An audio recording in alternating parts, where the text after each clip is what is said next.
그러니까 세상이 알 수 없고 줄 수 없는 거죠. 그건 세상이 갖고 있질 않아요. 하나님의 평안, 예수의 평안은 세상이 가지고 있지를 않아요. 그래서 세상은, 마귀는, 사단은 그 평안을 우리에게 주고 싶어도 못 줘요. 왜냐하면 안 가지고 있으니까. 예수님만이 가지고 있는 예수의 평안, 그 평안, 세상에 어떤 일이 있어도 우리를 견고하게 하시는 그 평안을 받아 누리실 수 있기를 주님의 이름으로 축복합니다. 그런데 그 평안은 어떤 방법을 통해서 우리에게 주시느냐 보면, 틀림없이 26절 보면 보혜사 성령님 얘기를 하고 계셔요. 그러니까 성령님을 통해서 우리가 그 평안을 얻을 수 있다. 성경 우리에게 그렇게 말씀하시죠. 왜 그런 추론이 가능하냐 하면, 예수님께서 성만찬을 하시면서, 6월절 만찬을 하시면서, 오늘 성경을 보면 요한복음 14장, 15장, 16장 석 장에 걸쳐서, 3장에 걸쳐서 장장. 그러니까 여러분, 예수께서 만찬하시고 그리고 십자가에 달려 죽으시기까지 그 얼마 남지 않은 시간입니다. 그런데 그 많은 시간 동안에 성령님에 대해서 말씀을 하셨어요. 14장, 15장, 16장 내내 성령님에 대해서 말씀하시면서 그분이 어떤 분이신지 아냐, 그분이 무슨 일을 하시는지 아냐, 그러면서 그 성령 안에 있을 때 예수의 평안을 맛볼 수 있다, 이렇게 우리에게 설명하신 것입니다. 그러니까 이런 거죠. 예수님께서 만찬을 하셨습니다. 그런데 만찬하시면서 마음에는 큰 염려가 하나 있으셨어요. 뭐냐면, 이제 예수님께서는 이제 며칠 뒤면 십자가에 달려 죽으시고 부활하시고 아버지 나라로, 하나님 보좌 우편으로 가실 약속을 다 하고 계셨어요. 이제는 떠나시는 거예요. 제자들을 보니까 마음이 안타까운 겁니다. 그래서 제자들에게 하신 말씀이 뭐냐면, 나는 이제 아버지 곁으로 가지만 내가, 아버지께서 보내시는 성령을 내가 너희에게 보내줄 거야. 예수의 평안은 그런 겁니다. 그러니까 세상의 평안하고는 완전히 차원이 다른 것이다, 그렇게 우리에게 설명하고 있다는 거예요. 그렇다면 우리 성령님 누구신가? 오늘 그걸 한번 배워보고자 합니다. 여러분, 성령님 누구세요? 성령님 어떤 분이시냐? 가장 가깝게 우리가 정의하고 알 수 있는 것은 사도신경입니다.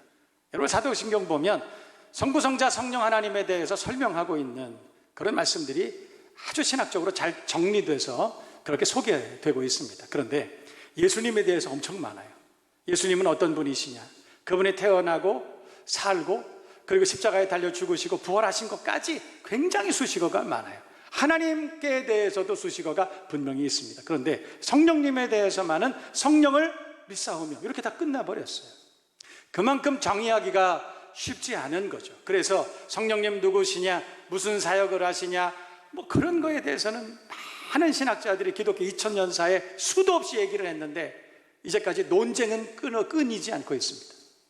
그래서 우리가 성령님 누구시냐에 대해서 더 정확하게, 더 담백하게 알 수 있는 방법들은 뭐냐면, 예수어로, 예수님이 직접 말씀하신 것을 우리가 참고하면 신학적으로 우리가 분분하다 할지라도 우리 나름대로 영감을 가지고 그 성령님이 누구신지 알게 될 것이다.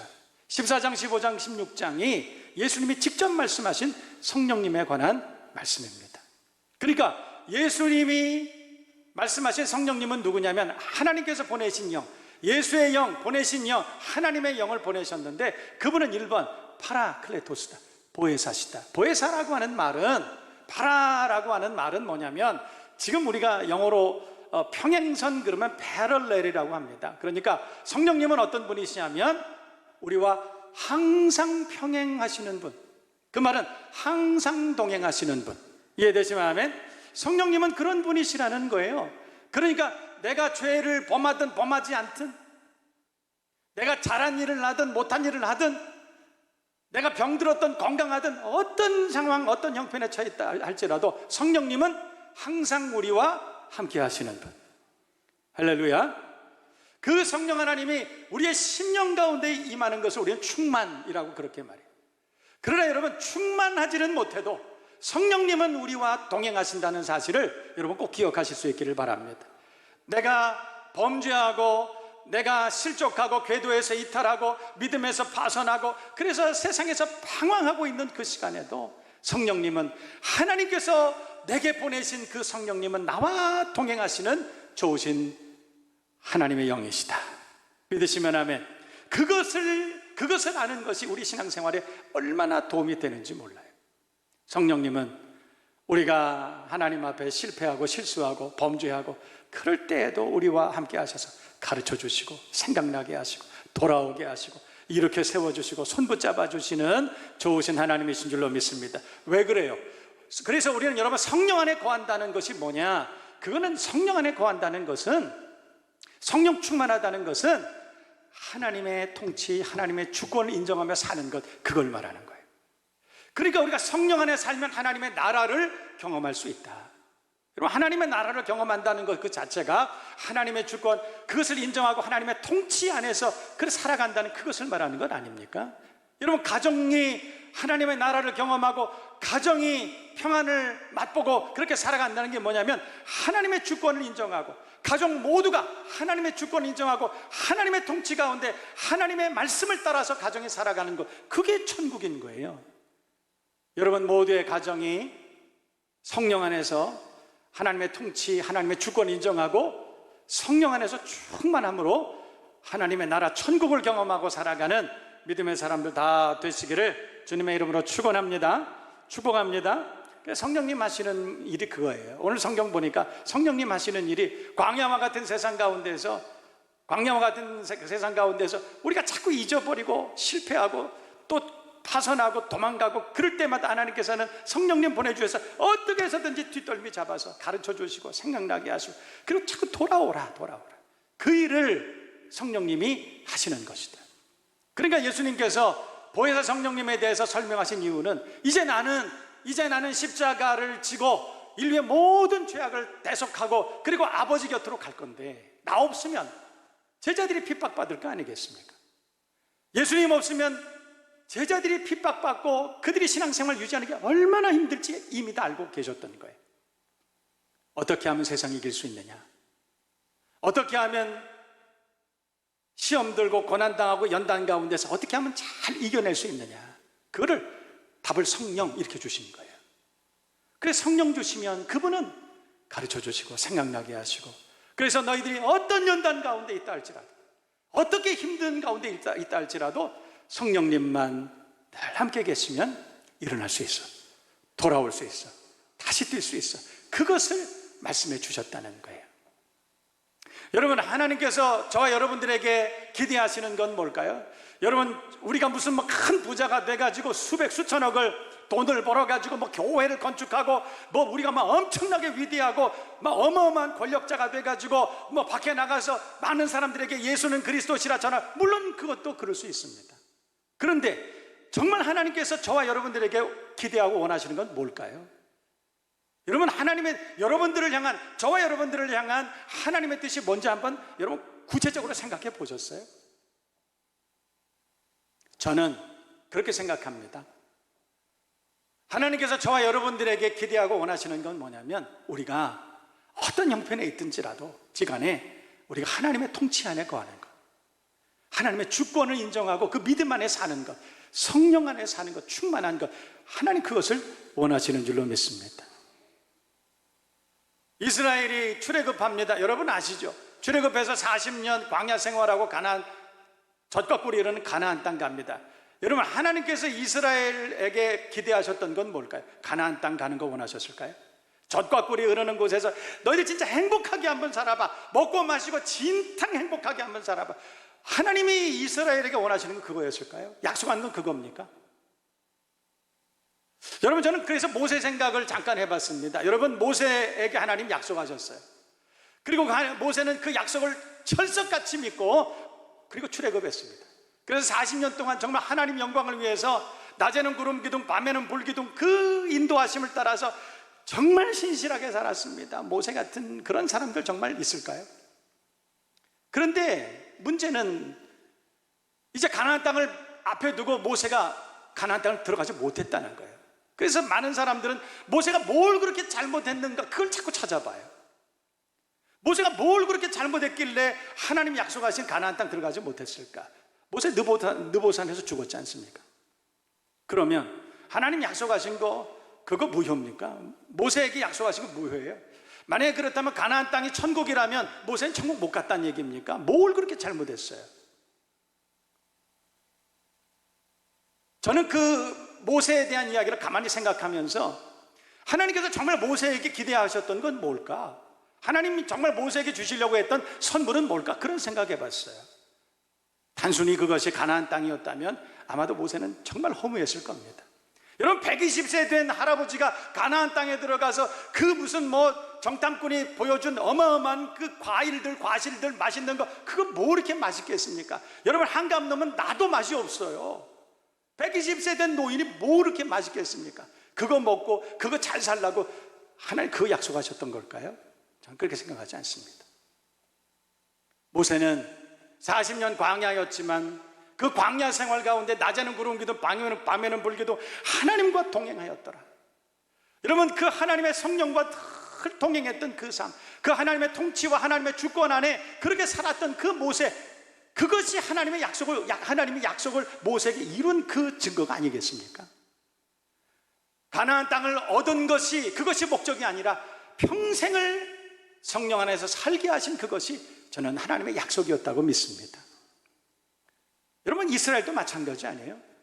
하나님이 약속하신 가나안 땅에 들어갔습니다. 젖과 꿀이 흐른다고요? 여러분, 가나안 땅 정말, 여러분 민수기 읽어보셨어요? 그리고 여호수아 읽어보셨습니까? 사사기 읽어보셨어요? 읽어보면 하나님 거짓말 하신 것입니다. 여러분, 가나안 땅이 젖과 꿀이 흘렀습니까? 거기 가면 대적의 위험도 없고 칼의 위험도 없고 짐승의 위험도 없고 여러분 배고픔 위험도 없고 거기 그렇게 행복했습니까? 천만의 말씀입니다. 여러분, 성경 보면 가나안 땅은 위험한 땅이었습니다.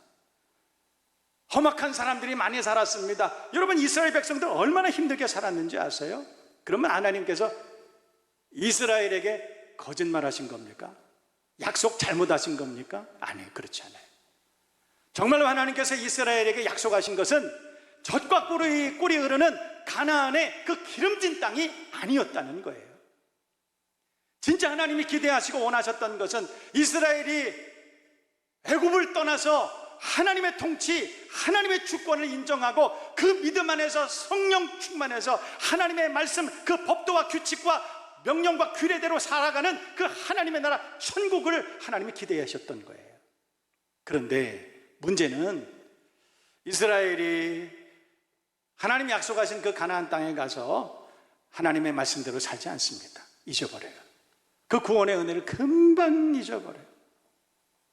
광야가 40년 그렇게 세월이 길었던 이유는, 원래는 일주일이면 간다고 많은 신학자들이 그렇게 말합니다. 출애굽해서 일주일이면 갈 수 있는 땅을 왜 40년 걸려서 갔을까?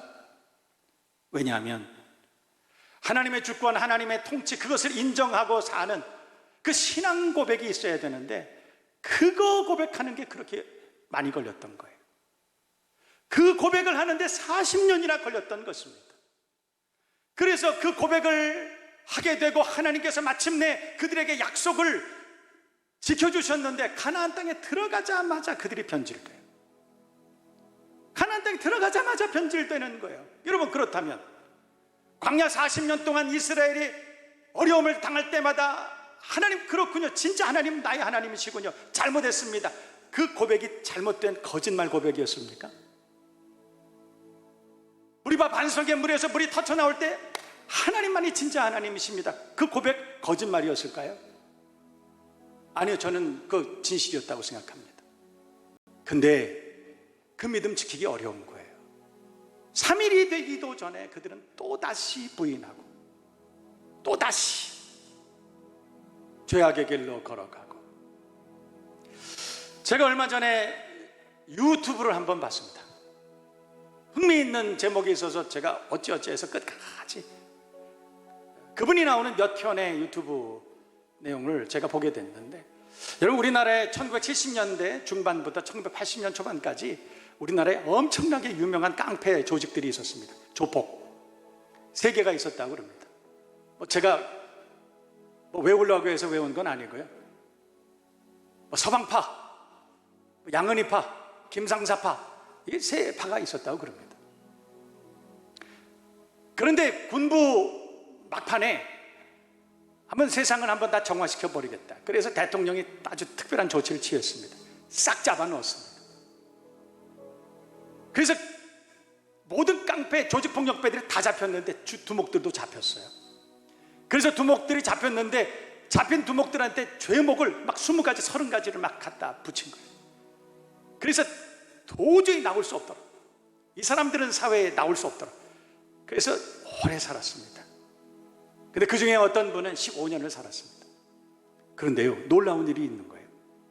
제가 그 유튜브를 보면서 그런 생각을 했어요. 야, 이거 참 엄청난 사건이구나. 깡패 두목들이 다 감옥에 갔는데 이분들이 거기에서 5년, 10년, 15년을 사는 동안에 예수를 믿게 된 거예요. 엄청난 사건이죠. 그 무시무시한 깡패 두목의 전국구가,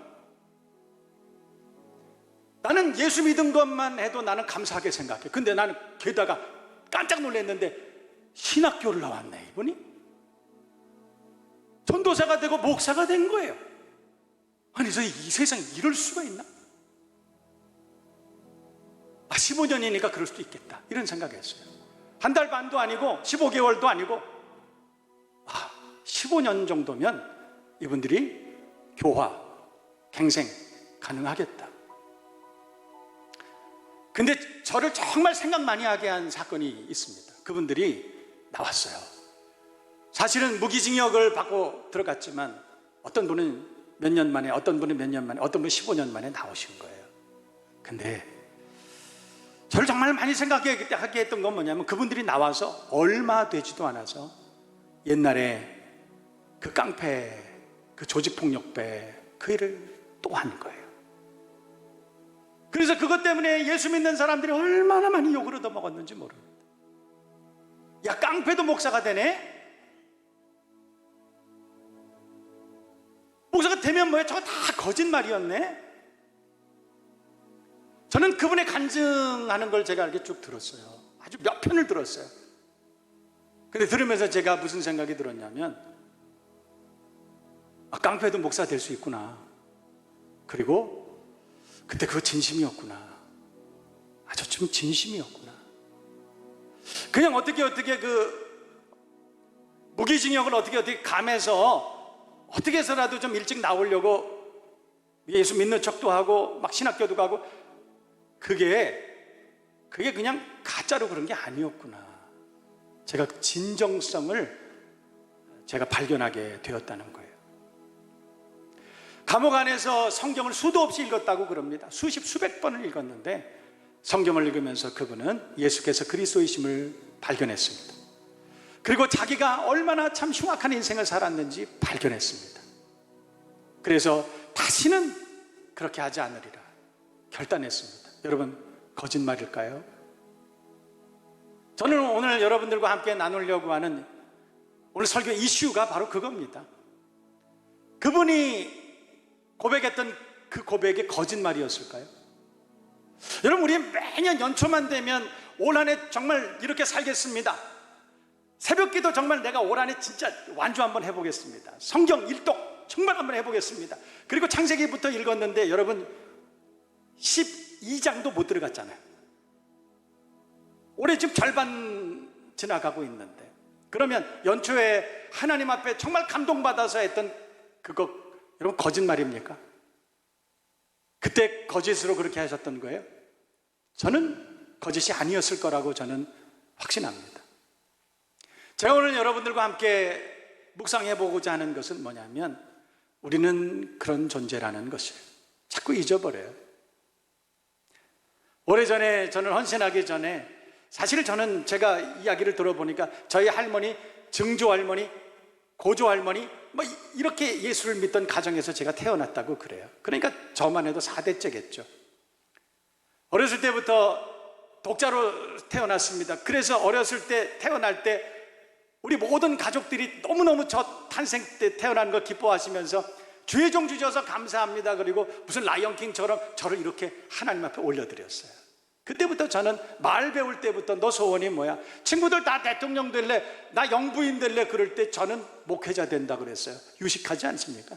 목사도 아니고 목회자 된다. 그렇게 자라났습니다. 진심이었죠. 그러다가 청소년기로 접어듭니다. 방황하기 시작했습니다. 내가 그때 약속 잘못한 것 같아.